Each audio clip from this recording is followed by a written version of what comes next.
Hello, everyone. Thanks for joining us today.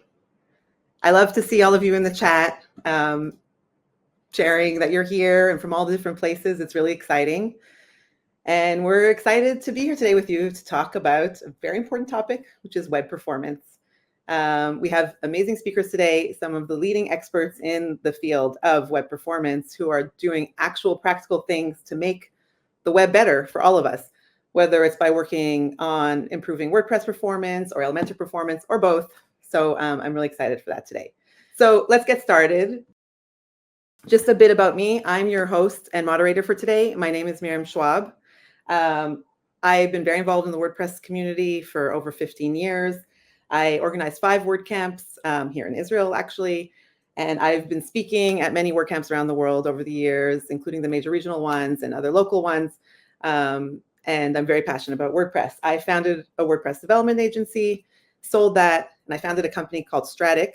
I was the co-founder and CEO, and Strattic was acquired by Elementor about 1.5 years ago.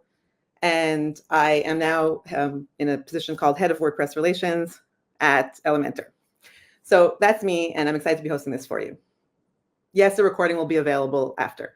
We have amazing speakers today. Like I said, leaders in the space.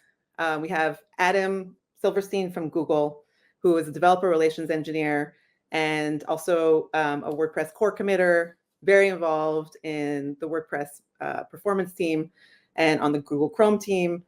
Joe McGill is with us, Associate Director of Engineering at 10up. 10up is one of the largest WordPress agencies in our space, working with leading brands, including the White House. So also Joe is a core committer to WordPress, one of the leads on the WordPress performance team, and has worked on very significant projects around performance on WordPress that have impacted all of us for the good and made WordPress better for all of us. And then, of course, we have Shilo Ishimini from the Elementor team, my colleague and coworker. Elementor is, Shilo is a performance product lead at Elementor. He's been leading product at Elementor for 5 years and has been passionate about WordPress for over 12 years. And Shilo is our resident performance expert and working with the great and talented folks at Google and 10up on improving Elementor's performance, which makes the Elementor experience better for everyone. So let's just look at what we're going to be talking about today. So first, I'm just going to do a bit of an intro on WordPress performance. And why we're here today to talk about this. Then Adam will be talking about optimizing core web vitals and WordPress performance. Then Joe will be talking about how the WordPress performance team scales LCP, or largest contentful paint, scores for all, which means for all of us as well. And Shilo will be talking about faster, smoother, better, Elementor's performance focus. So hopefully you'll also get a high level and better understanding of how this whole world of performance works, what these terms mean that we're all hearing all the time, how to make the most of the reports that we're getting in terms of our performance, and some tips on how you yourselves can also make your sites faster. And then at the end, we're going to have a Q&A session. So I'm going to be paying attention here to the comments. So feel free to leave any questions, and we will try to get to whatever we can. We're looking forward to answering whatever we can. Any questions that you have, feel free to leave feedback while we're talking as well. Yes, there will be a recording of this live stream, and we'll be sharing the link to everyone by email, everyone who registered, after the event is over. So stay tuned for that. I'll also be paying attention to questions while our speakers are talking, and then maybe in between we'll take 1 or 2 to answer as we're going along. So that's the agenda for today. So why are we here to talk about web performance? Well, web performance is actually one of the most impactful ways to make the web better, maybe up there with accessibility.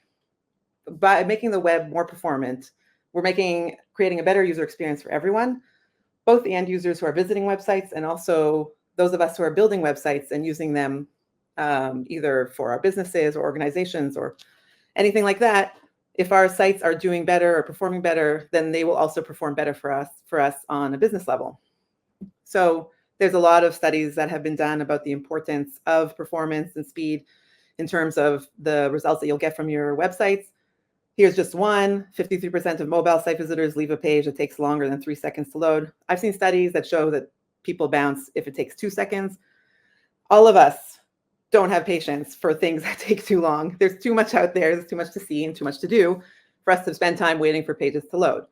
So just like us, the same with our end users who want to access information quickly and don't have patience to wait around. And we owe it to them to be able to deliver content quickly. Sorry. But as I'm sure many of you have experienced, on the one hand, we know that web performance is important and we all want to achieve it. But on the other hand, it can be very hard to achieve. It can sometimes feel like an uphill battle. There's a lot of information out there. We're not sure what to do with it. It's hard to know what to focus on. We'll run performance reports and it can be hard to figure out what we're supposed to do next once we've got the reports, those kinds of things. So even though it's important, it can be hard to achieve. Those of us in the WordPress space and the Elementor space, we actually have a very wide reach. I don't know if you know the numbers around market share, but WordPress powers over 43% of the internet, according to some numbers.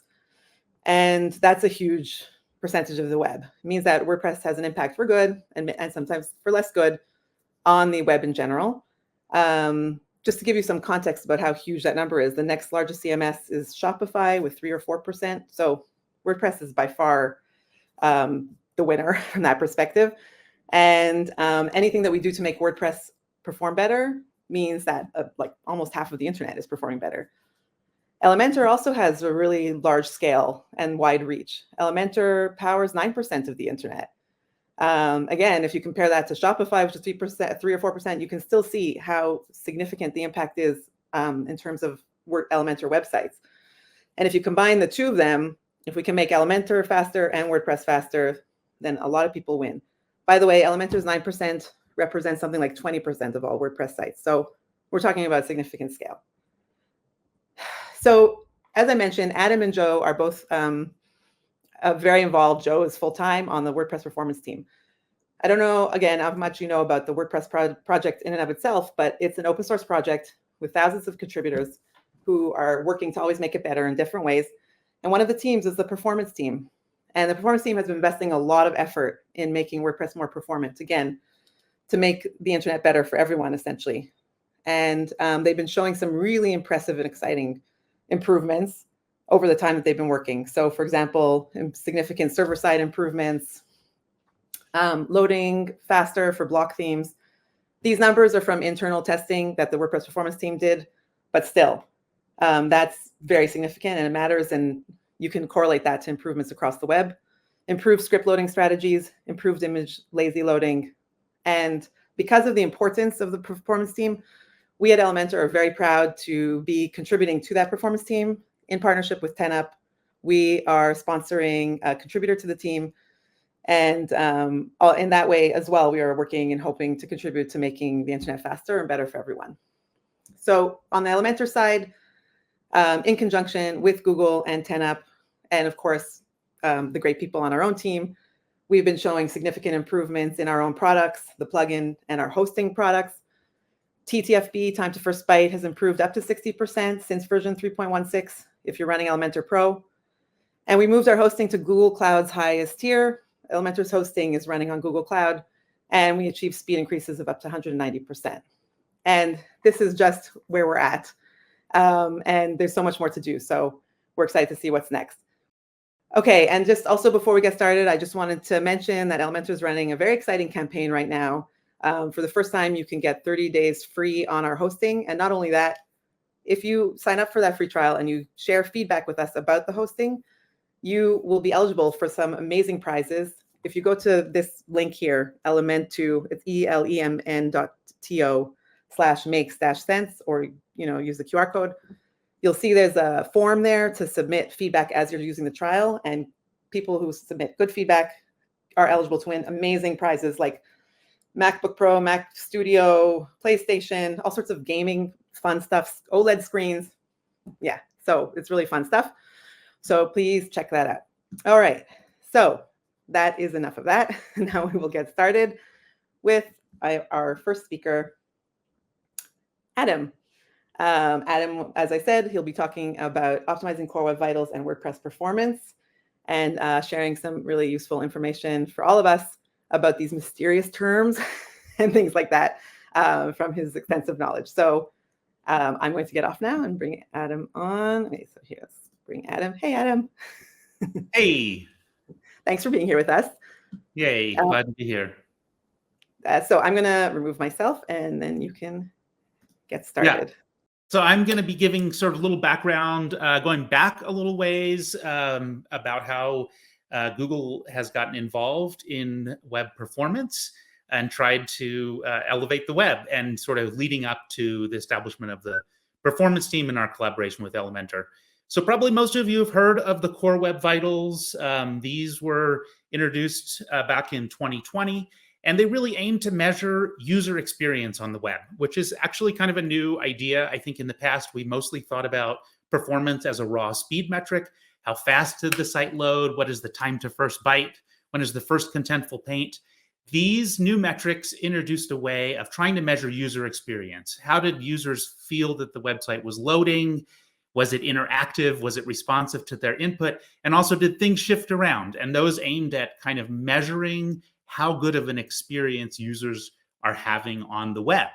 And of course, Google provides all kinds of tools where this data is available to you. You can use Lighthouse. There's also third-party tools like PageSpeed Test, and the data is available in public data sets like the Crux data set about how public sites are performing. So these are essentially tools that allow you to get better insights into how your site is being experienced by your end users. And that's actually different than how you might experience your site when you test it, using what we call a lab test, when you're testing it locally, or even with a service that tests it. May not be the same as how actual users in the field experience your site. So that's what's neat about these Web Vitals. And it turns out that WordPress is actually not doing that great on Web Vitals, and especially when we compare it to some of these admittedly closed platforms that have more control over their stack. But WordPress is the light blue line here at the bottom of the chart. And this is showing what percentage of sites, what percentage of origins are passing all of the core Web Vitals. So they have good core Web Vitals, across the metrics that we measure. And while the web as a whole is increasingly, growing in performance, and WordPress is also growing, we really haven't progressed much compared to the web, which is the dark blue line there. But you can see that lately, in the last few kind of cycles, we are starting to edge up against the web as a whole. Of course, WordPress is a big part of that web, so anything that we do will also bring up the web as a whole. But recognizing this, I think the team at Google, we saw that there's an opportunity here to kind of lift up the web by working with WordPress and trying to improve performance of the platform and really the whole ecosystem that is built up around WordPress. And that leads us to the performance team, which I'm going to talk about next. And I think following the performance team is actually a great way for you to see what we're doing in WordPress core. So we have a blog that you can follow, like where we post meeting notes, and we also have a weekly meeting that you can attend. And the whole goal of the performance team really is to improve performance in WordPress core by, building new features or APIs for core, or improving how we're doing things in WordPress core. So this includes our Performance Lab plugin, where we get to test new features that we hope will land in core. And this is a great way for you as a user or a site owner to test these and check them out before they make it to core, and especially to give feedback about things that maybe aren't working for you. WordPress is a huge, diverse ecosystem, and when we build new features, it's challenging to account for all of the possible ways that people might use WordPress. So having people test out the plugin, star the repo, and follow the plugin work there is really helpful to the project. So, we've actually been able to be really successful. These last few releases from 6.0 forward in particular, we've made great strides in getting some really solid improvements in just terms of how quickly core can load, that time to first byte. Also introducing new features like the script strategy API and the lazy loading, automatic, HTML native lazy loading. Those things just improve every site that's built on WordPress. And we see that in the numbers, both when we test the releases and when after the release comes out, when we check the field data.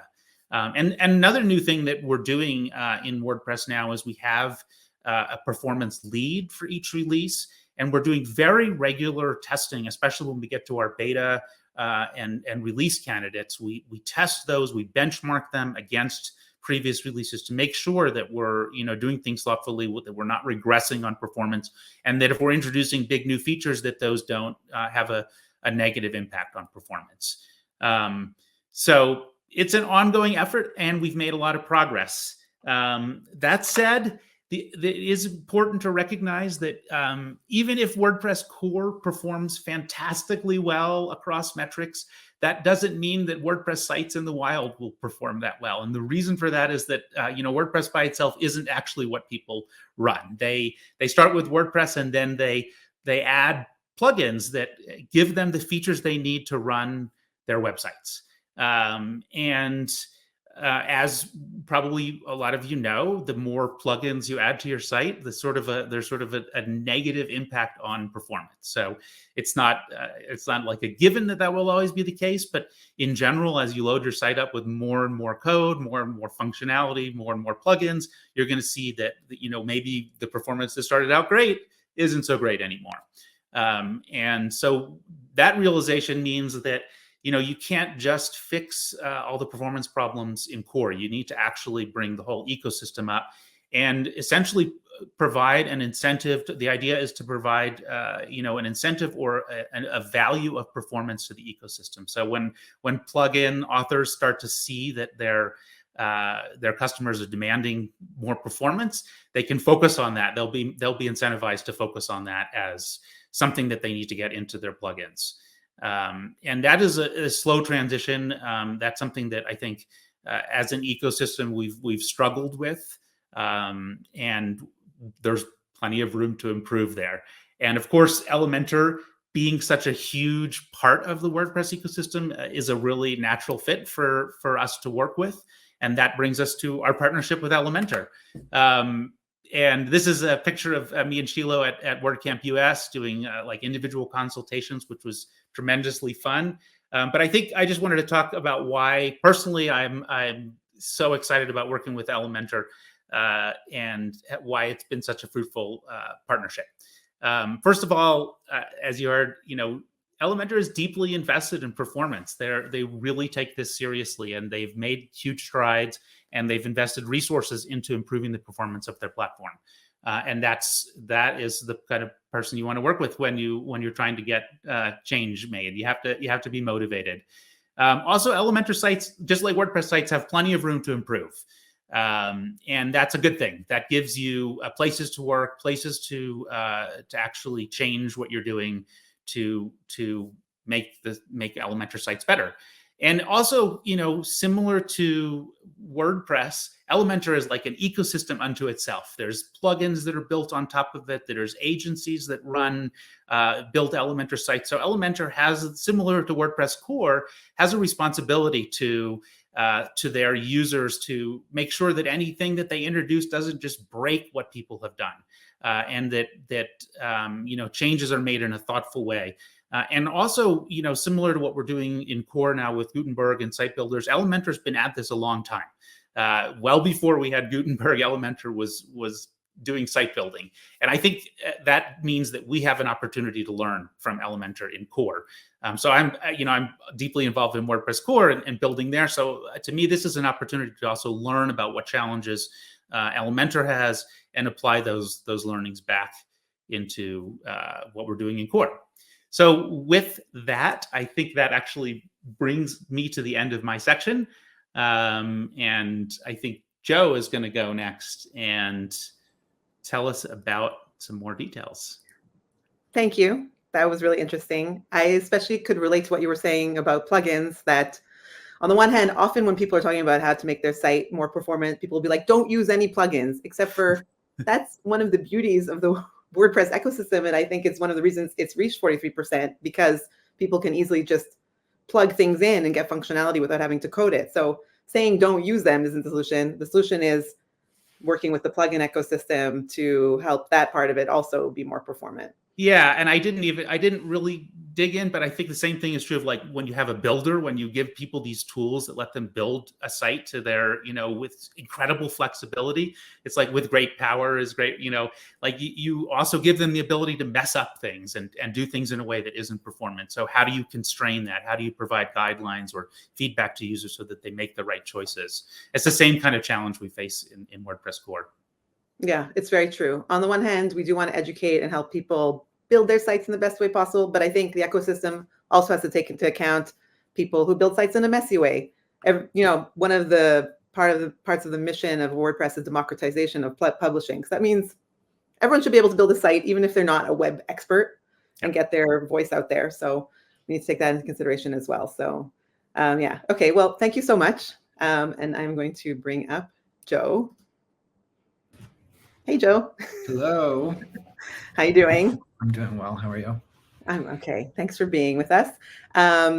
Just one thing, someone asked for my email address in the chat. I will leave it there soon. And also, I saw a lot of product feedback. We always want to hear it. You can DM our Twitter account at Elementor. And also, once I share my email address, feel free to share your product feedback and your complaints. I see people complaining about things. We want to hear it. So please do that. Okay, so Joe, I don't see your, can you share your slides and then I can add it to here? Sure can. I wasn't sure when you needed me to start that. Great. Yeah, okay, great. All right, so I'm adding that.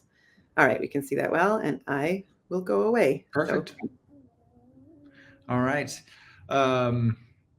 Thank you for inviting me to come be a part of this as well. I'm really excited to talk a little bit about some of the specifics of what the WordPress performance team has been doing this year, particularly around trying to help improve LCP scores, largest contentful paint scores, at the scale of WordPress, which has already been talked about as like 43% of the web, which is just like a huge undertaking. A little background on me. My name is Joe McGill, as I was introduced. I've been working with WordPress for like 15 years as a core committer for I think like 8 or 9 maybe. Have been involved in some performance features for a long time, and I'm excited that at the beginning of this past year, around January, I was able to join TinUp to be a part of this WordPress performance team full time. It's something I've been passionate about for a long time, just to help improve the performance of the web at scale, and it's something we get to do every day. And I'm excited to tell you a little bit more about what we're doing. So. First, just to go over some terms that I want to talk about, LCP, largest contentful paint, really is just a measurement of how long does it take for the largest piece of content that your visitor sees on your website, how long does it take for that to show up? The guidance from Google is that 2.5 seconds, anything faster than 2.5 seconds is a good experience. Anything from 2.5 seconds to 4 seconds is something that needs improvement. Anything that takes more than 4 seconds is considered a bad user experience. Another web vital, not one of the core web vitals, but one of the web vitals that is important that we understand in this conversation is time to first byte, which is a measurement of how fast does your hosting or your server respond to a request from a user. So if I click on a link to your website, how long does it take for your website to respond with some markup, some data that my browser can start to like make some sense of? Anything under 800 milliseconds is considered a good user experience. Anything from 800 milliseconds to 1800 milliseconds needs improvement. And anything that takes longer than that is considered a poor user experience. Why do I want to talk about both of these things together? So here is a kind of a basic overview of what goes into that largest contentful paint, that LCP score. So what has to happen for your largest contentful paint, your largest piece of content to be painted on a user's device is first, the HTML document has to get to that user's device. That is that blue bar that you see at the top, that is time to first byte. And how fast does your server respond to that request? The second thing that usually happens on a request is that any scripts or styles that are blocking, which is anything that is not not use some sort of like an async or defer loading strategy, the browser will load those first before continuing to try to render anything else, just to make sure that your site doesn't render and then this new styles or something get loaded that would change the styles and give like a jumpy experience. Next, the rest of the page is scanned and rendered. Anything else that needs to be loaded is loaded, including any images that have not loaded at that point, any other async scripts, that sort of thing. So these are the three things that we care the most about: server response time, removing blocking resources as much as possible, and improving the way that browsers load images to just load them more efficiently. Okay. Adam showed you one of these earlier. I want to talk specifically about some of the progress we've made on these two metrics specifically. In January of 2022, which is when the performance team originally started, I think somewhere around there, only 32% of all WordPress sites were scoring as having a good LCP score.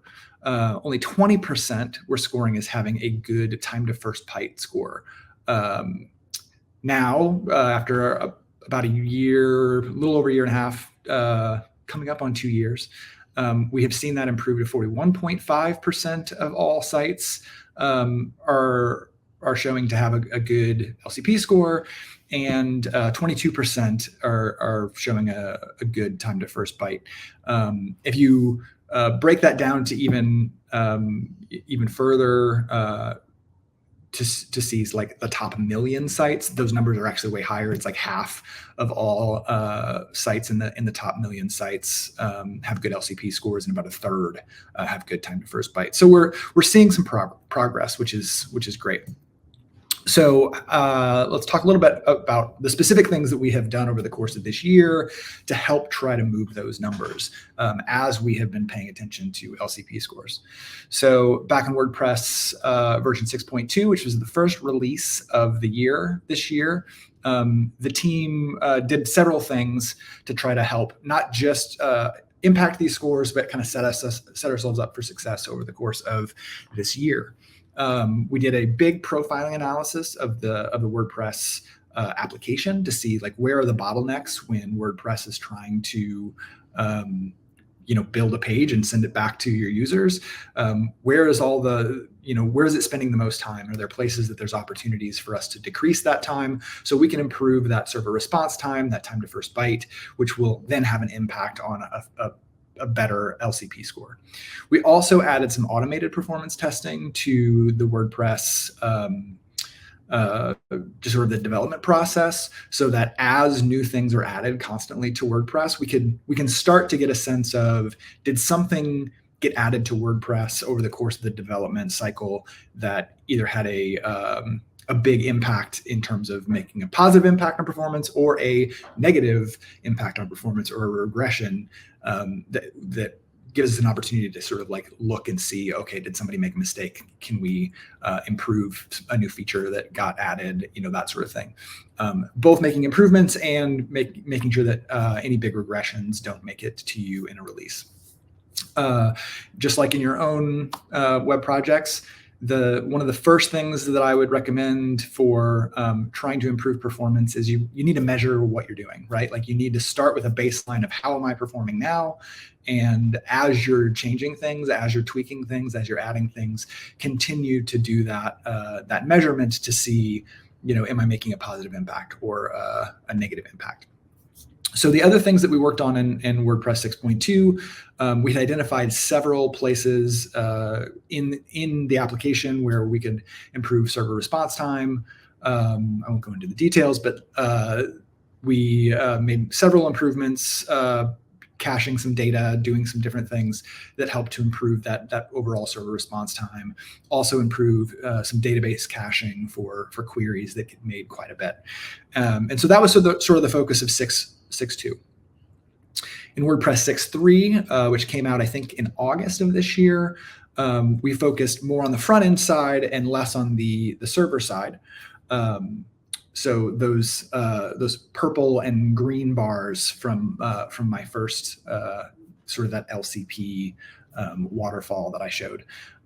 So a couple of the big things that we did is there is an emoji loader script that WordPress bundles by default that helps to make sure that people that don't have access to all the emojis on whatever their devices get those sort of filled for them using some JavaScript. The way that was originally introduced several years ago in WordPress was not loading efficiently and was causing that blocking piece to have a negative impact on LCP. So we did some work to optimize the way that works so that it does not sort of like block the rest of the rendering process, and that was a big improvement to LCP scores.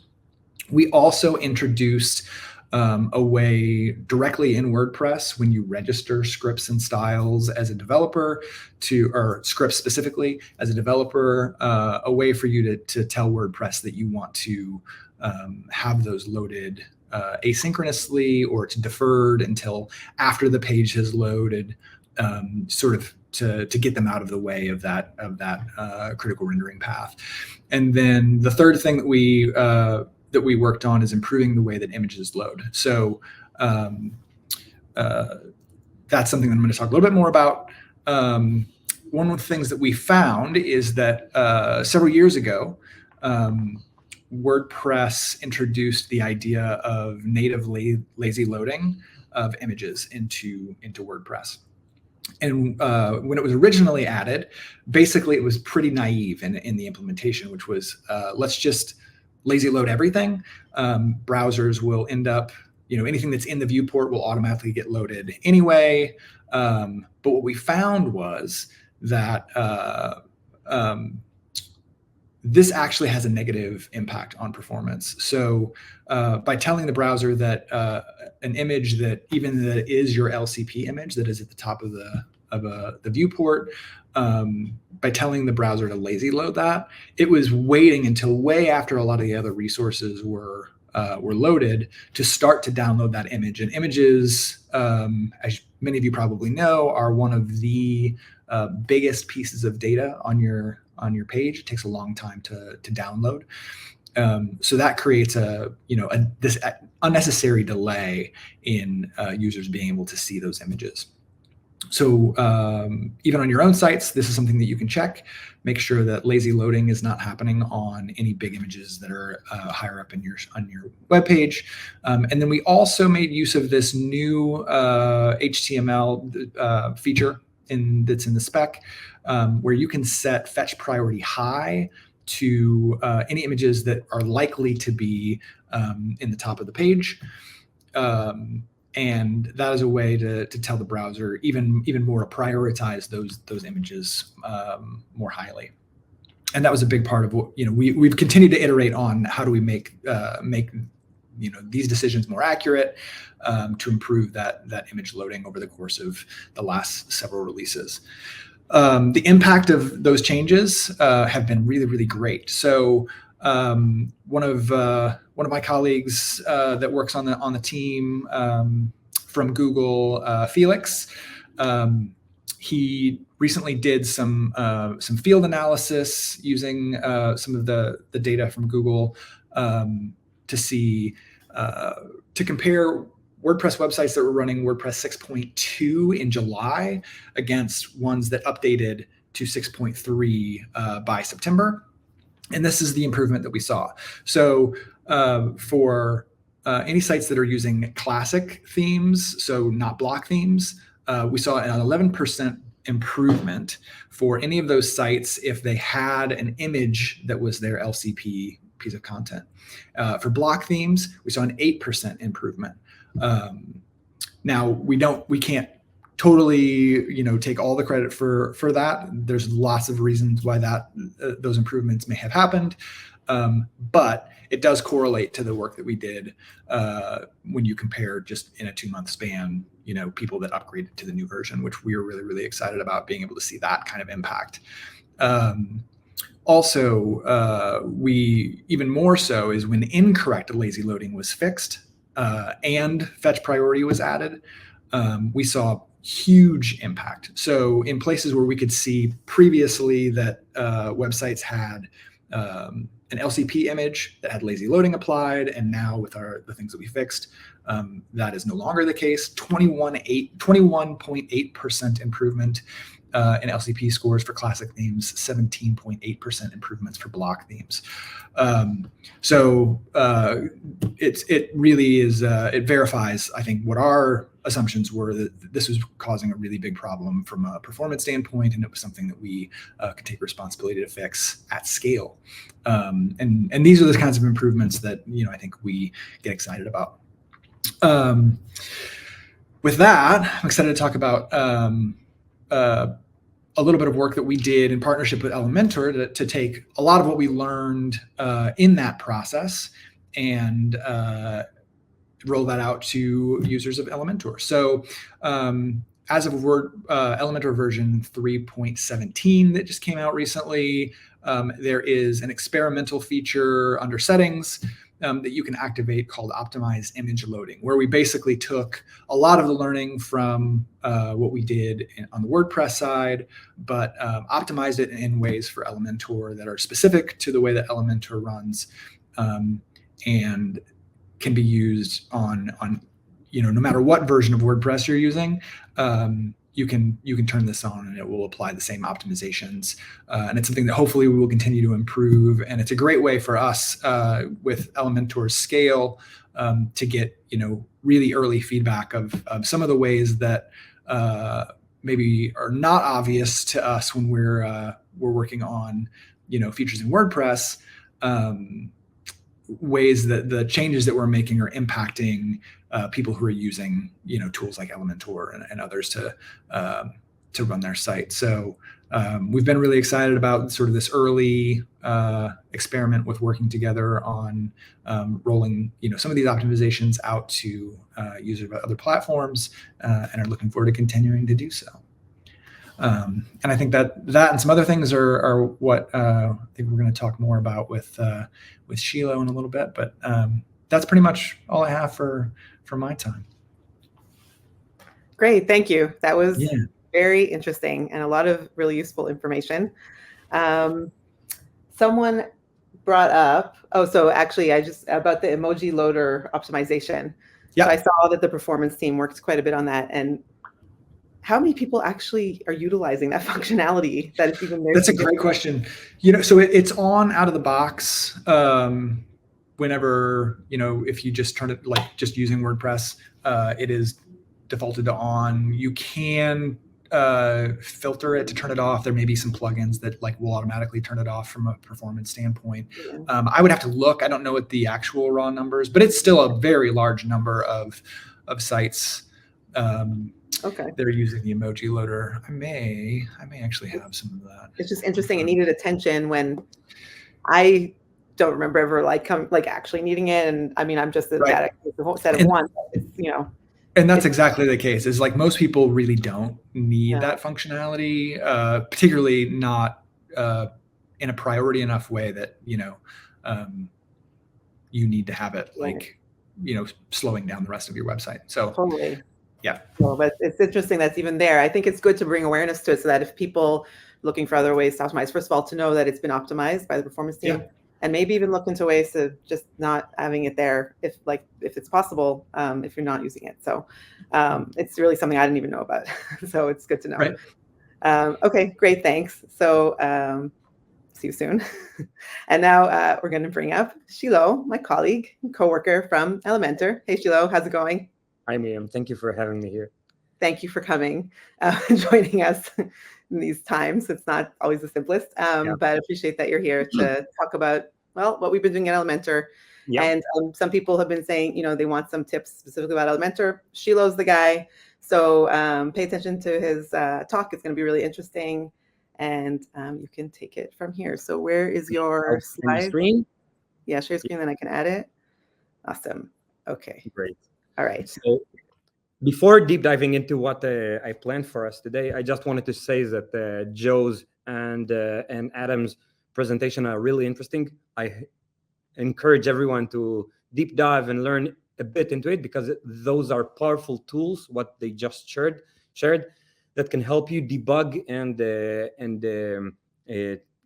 improve your website score. It's not I put a pinball game with a lighthouse score in this presentation just for emphasize it, but I think this is super interesting and super important to understand how it works and how the browser evaluates everything and loads everything.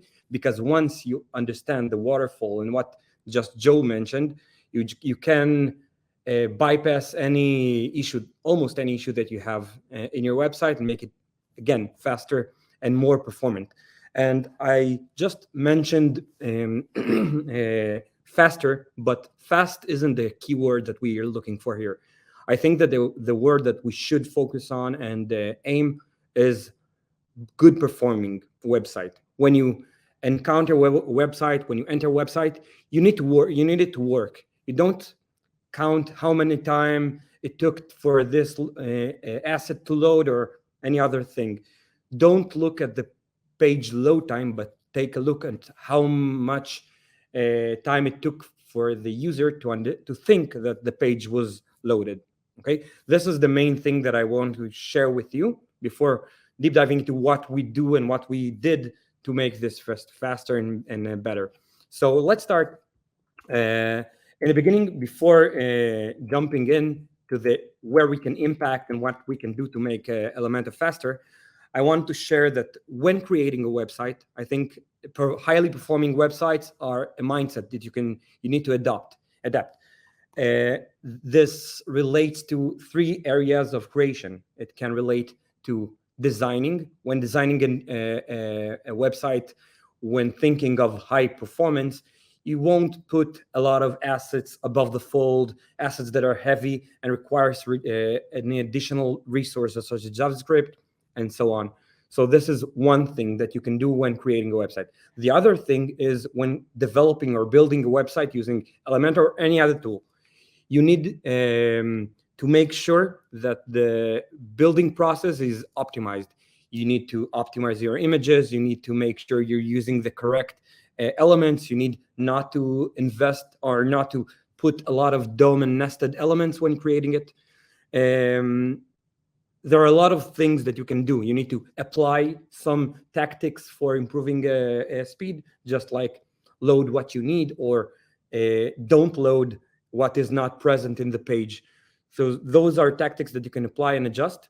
And of course, the last phase of improving a website is the running phase. When running a website, along the way, not just when launching it, you have to make sure when updating content, the content is optimized, the content is fast, and you need to make sure that you're tracking your field data. Adam mentioned it in a bit. You have the lab data, which represented by all the Lighthouse scores, tests, and GT metrics or PinDom or anything else. Those are good, but they give you a sense of what you can do or what you cannot do. You need to track your live field data, what your actual users experience when they browse your website. So this is what you should do. As of Elementor, we can take a look of 2 impact areas of we can affect or impact. The first one is the editor. Of course, when we create a website in a generalized tool, we need to make sure that this tool is optimized and works correctly. Of course, you can make mistakes and you can do some unoptimized outputs from it. You can create a website that is lousy performing and provides bad experience. But you, as the website owner, web creator, you should keep these things in mind. So Elementor provides robust features. It takes into consideration to load only what you need usually. Sometimes we allow this option to you because we don't necessarily know what you're aiming to do. So you should keep this in mind. This means when placing carousels below the fold, trigger the lazy load function or deactivate the lazy load, as well as galleries, as well as background images, and so on. This is the first thing. And of course, the editor itself is highly customizable, so you can do almost anything. And we try to catch all of these things and adjust them accordingly. And in the hosting product that we have, of course, we can have in any hosting, not just in Elementors, you should have some caching applied, so the traffic would stop at the edge and not reach to your server as well. It should be as close as possible to the request, so you should use Content Delivery Network, CDN, to use this. You should have fast loading times, fast response times, which is the TTFB that Adam and Joe mentioned. It should be secure, because this is also something that we should take into consideration when creating a website. You don't want your sites to be defaced or hacked. And it should be stable. You should not worry about if it's working or not, and whatever it's up or down. You need it to be up all the time. Let's focus a bit on those areas. So before deep diving into what we want to do or did, I wanted to look at this graph that you already saw in the previous slides that Joe and Adam presented, but I want to highlight that this one represents only WordPress, all websites, Elementor, and Elementor hosting products. And you can see that in the last few months, we invested a lot in the last 1 year and so, but we can see the fruits from now. Every time we make a change, it takes time to the impact to flow down. So here we can see that the list of the graph, the percentage of origins websites that have good core vital score. And you can see it there here from the field data that although WordPress is below the entire industry, web industry, which represent by 49% of the visitors on desktop, WordPress is 38.3% pass core web vital test.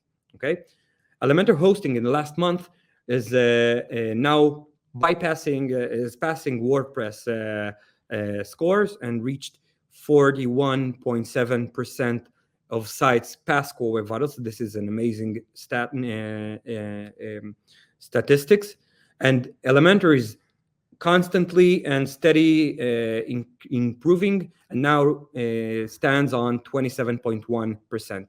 One thing about this score is we have a lot of new features that we roll out, but most of the websites, the majority of them, are not necessarily updated with the recent version. So I encourage you, update to the recent versions, and you'll have better performance scores out of the box without doing anything. And I'll share it in a bit.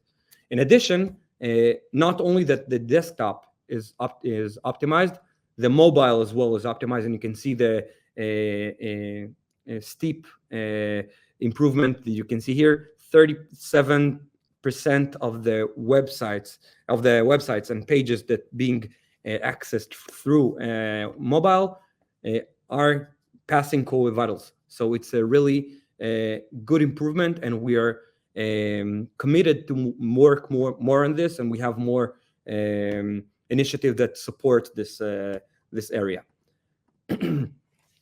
As I mentioned, we are committed to providing high-performing websites hosting experience. And when talking about the hosting, we recently released some features. The first one is advanced caching system. We improved it a lot since we launched it, and we are going to improve it even further when needed. But this means that we utilize Cloudflare's caching system, the enterprise grade one, and offers the CDN that they offer as well. Over 285 locations across the world are distributed. And once you activate this feature, which is activated by default to all new websites on our hosting product, you'll already get this bundled inside and without any extra payment. Okay, this is a major improvement and major thing that we implemented that can help you get 100 milliseconds and time to first byte, for example. once this is cached. It is already integrated with all the major WordPress features and WordPress plugins. And once you clear cache, it clears in a smart way what you need and not clears the entire cache of your website. So you have more stuff that you can customize and adjust in this page. I highly recommend try out our hosting and try out this feature as well. It is a highly impactful one. An additional feature that we introduced recently is the accelerated plugins. A problem that we encountered when using, I'd call it rather serverless or edge compute that we run for our hosting product. We saw that a factor of ours, the file system, is fairly slow. And this is something that not only Elementor encounters, but more hosting companies that utilize this approach. Also, we have almost infinite scale that you can work with. This is one of the downsides of this approach. And we try to bypass it by caching and preloading all the plugin files. So it will be searched from the memory. Every plugin that is, of course, at the latest versions can get this accelerated plugins from the plugin screen. It will be automatically activated. You don't have to do anything. Just install Elementor, Elementor Pro. Those and Hello Theme. Those are the recent plugins that and themes that are supported right now. In the future, we will add more and more plugins to this system that will improve your server response times, both for the site owner and for the visitor. Of course, when talking about secure and talking about hosting, we need to make sure that our hosting is fairly secure with a firewall that we offer, DDoS protection, of course, SSL out of the box for free. And we this is something that is a viable thing that we have to take into consideration when deciding on hosting a product. More stuff that we can offer and we are working on is under the hood customization and tweaks. We are working on improving the networking speed, and we are working on improving more under the hood. This is the way I can call it, because it spills into the deep diving into the technical and geeky stuff. But we are working, and we will continue to work to better load balance and improve what you get from your hosting. So it should be fast, it should be reliant, and should be stable, just as I mentioned. Let's proceed and make sure we're working on other few notes about hosting on Elementor hosting your websites. If I take a snapshot of May 23 LCP status, we had a year and a half ago, I think we had some analysis that the Google team conducted, and it pointed out that the high problem at Elementor, the most impactful low-hanging fruit that we can optimize is the LCP scores. Currently, we are working on it for 1.5 years to try to improve it and make it steady and safe updates for this one. And you can see the fruits of it recently. And in this case, I can take a snapshot of the Elementor hosted websites on May. You can see that only 57% of them have a good LCP score and 22% of them have poor one. And in the last October, this month, we have 73% of good LCP scores, in contradiction to the 12% decrease that we have on the poor percentage. So this is something that we can use. Let's skip to the editor. And I know that we don't have much time, so I'll just be brief. We are introducing some new features, and we introduced it recently. For example, those features are supposed to improve the LCP, supposed to improve the time to first byte, supposed to improve your general performance score. So those are, first of all, if you used Gutenberg to create your page, you're by default on every WordPress installation get Gutenberg assets load. You have Gutenberg assets being loaded. From now on, from version 3.17, if the experiment is active, you'll have Gutenberg assets loaded conditionally. Only if you need them. If you created some content with Gutenberg, you'll have this content loaded. In addition, we are already introduced in 3.16, I think, or 17, the optimized image loading, what Joe mentioned, regardless of your WordPress version. In addition, we improved our control loading, which, as Miriam mentioned, improved the time to first byte up to 60% faster when using good and heavy page. We are working on more performance features, such as decide your Google Fonts load method. It should be swapped by default. I suggest you to do this by going to Elementor Settings and Advanced tab and setting it there if it's not there.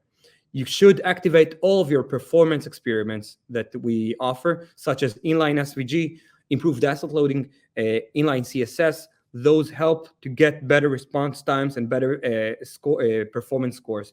So use this. Go to Elementor, Settings, Features, and activate all the features that are marked with performance.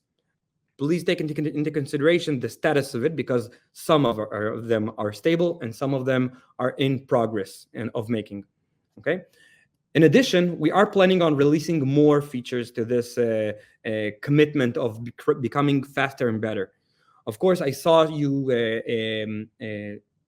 ask questions about whether Elementor will switch to a faster or more modern framework. It might happen. We are working on this. Yeah, I can't specify a timeline for this, but this is something that is happening. And two more stuff that we are working on in the near future. We are going to reduce on version 3.18, the next one, improve the control loading mechanism for better TTFP. It's being split into two, because the first effort is this. We are going to not load any front-end aspect controls, and therefore save up to 700 kilobytes per page load on front-end, okay? Not an editor load. It will improve your scores, the LCP scores, and up to 10%. So this is a nice improvement that we're going to introduce. In the future, we are going to introduce even more robust improvement to this, to load only the controls that you need and used on the page, to make sure that you're using the slimmest way and the fastest server response time, to make sure that your server responds faster and not overloading it with high memory, CPU, etc. And the last one, in collaboration with Google and 10up, we are working on detecting the LCP element better by going over all the breakpoints and specifying which are the elements that are above the fold, and then specify better and not by heuristics which are the above the fold elements, and then applying some tactics such as lazy load or fetch priority high. Those are the things that we're going to do on the editor. In addition, I spoiled the surprise. We are working in new apps. One of them is image optimization app. I saw in the comments that some of you asked what we can do, which is the best plugin to optimize my website. One of the main, as Joe mentioned, one of the main points that we have to take into consideration is the high traffic that you have when you upload some non-optimized images. We are going to introduce a new app that offers intelligent image optimization, which will provide high-performing websites better, and it will be integrated from within Elementor, so it would be easy. Stay tuned for more updates on this, and new launch date will be shared in the future, in the next and near future, okay? In addition, we are going to introduce a new package, new Elementor hosting package, that is Elementor Strattic. This is the next continuation, the next role of Strattic that was acquired by Elementor, I think, over 1 year ago. It will be integrated into our systems, into our server, and it will provide the most fast and the most optimized performance experience, there is up to date. We are going to provide fast static website generation without any hassle. Just click one button and it will publish it. The second one, enterprise grade security. No one can hack your site. Optimal scalability. You can throw as much as scale and visitors on your website and it will work seamlessly, and it will be in an affordable price. It won't be enterprise grade product, but it will be every day product that you can buy and you can use. Those are the main points and things that we are going to focus on in the next future as well. Elementor static hosting will be announced soon. This is just a glimpse of what we can offer in the next future. So thank you, Miriam. Thank you, everybody, for joining this. And I think this is it from my end. Thanks, Shiloh. That is a lot of information and great to hear. So we are short on time. I'm just going to bring up Adam and Joe. Hello again. We don't really have time for QA, so maybe we'll just all wrap up with like a minute of some additional things to pay attention to. I think, Adam, a good thing for you to maybe address is Lighthouse and how people can make the most of it. By the way, someone asked if 10up develops plugins. 10up develops one of the plugins, which is Site for Google, which many of you might use. So Joe, maybe you can talk a bit about that or whatever you want. And Shiloh, maybe you can share some additional tips about Elementor. So we'll just start with you, Adam, if you want to just wrap things up. Sure. Yeah, I mean, you mentioned Lighthouse. A tool that I actually really like is called PageSpeed Tests. It's not from Google, but I think it actually uses Lighthouse data under the hood. But what I really like about it is the ability to kind of capture tests, and then you can do comparisons to previous tests. And it also has a really cool feature. I'm not sure if this is in the paid version or the free version, but there is a free version that you can use, and they also have a paid product. But they have the ability to run these experiments where you kind of check some boxes and it dynamically changes your website on the fly, kind of without you having to make any changes, and then reruns the test. So you can kind of experiment with things on your live site, which in general is not a good idea. So yeah, I love that product. And then just to reiterate that the point that I mentioned about the difference between doing these type of lab tests and collecting real user metrics, which is an approach where you are using a service provider that provides RUM. It's called RUM data. And this is a way of actually measuring how users experience your site in the wild, which could be quite different than what you see in Lighthouse, especially if your users come primarily from a geography where, say, their internet speeds are slow or they have low-powered devices. It may uncover problems that you have that you won't even see when you do those lab tests. So I would encourage people to look into trying to gather that kind of data. And when there's some of the services actually will combine those, so you can see both if you have that data already. But if you don't have that data in public data sets, you can also collect it yourself or using a third-party service. Great, thank you. I want to remind everyone that this is being recorded and the recording will be shared with you. I see people keep asking about that. Okay, Joe, how do you want to wrap this up? Well, I think, one of the things that I would say is, what hopefully is obvious hearing all of us talk is that there's a lot of folks who are behind the products that you're using in your website that are working really hard to make things better for you without you doing anything at all. So the only thing that that you can do to help get the benefits of that work is to make sure that you stay up to date with the latest versions of the products that, as we're making improvements, you get the benefits of those products. Miriam, as you said, yes, 10up, not only are we a full service provider that works with a lot of, big companies in the WordPress space, and even beyond the WordPress space now. But 10up has a long history of providing plugins back to the open source community, as well as partnering with some companies to build bigger plugins for the ecosystem. If you go to 10up.com/givingback, at the bottom of the page, there's a big list of a bunch of the plugins that 10up has developed over the years, and our GitHub has a lot more. So would encourage you to check that out.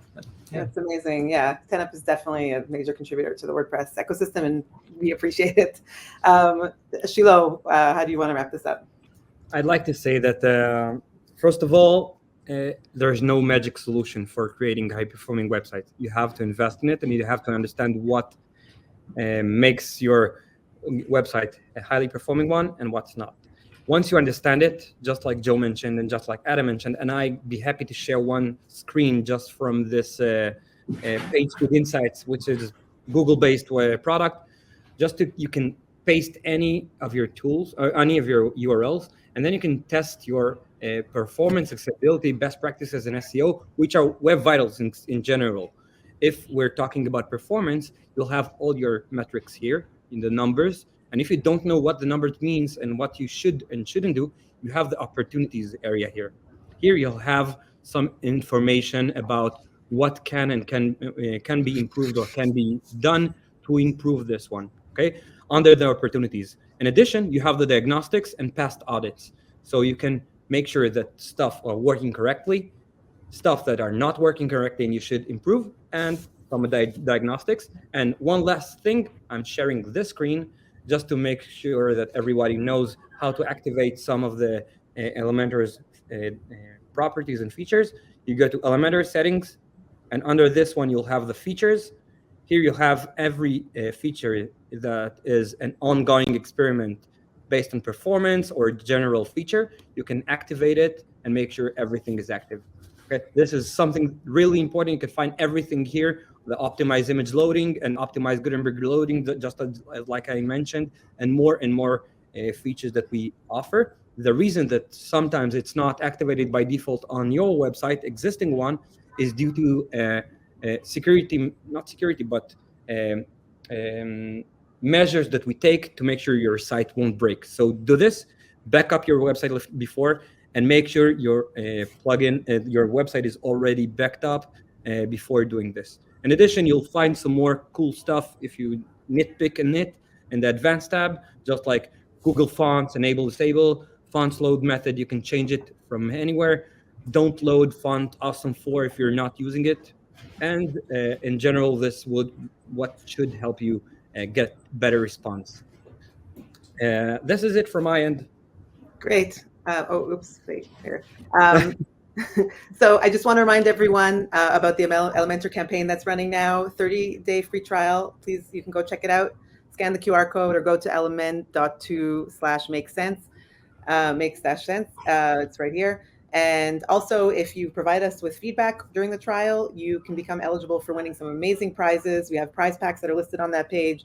They include PlayStations, MacBook Pros, Mac Studios, and like crazy stuff. So check that out. Huge thank you to our speakers, and thank you for sharing your knowledge and expertise. And I hope that our viewers found this useful. Like I said, we'll be sending a recording. And yeah, thanks for joining us. I know that it's hard to find the time to join live, so I appreciate that. And yeah, so stay tuned for the email, and have a good day, night, or whatever it is by you. Bye. Thanks, everyone. Thanks. Thank you.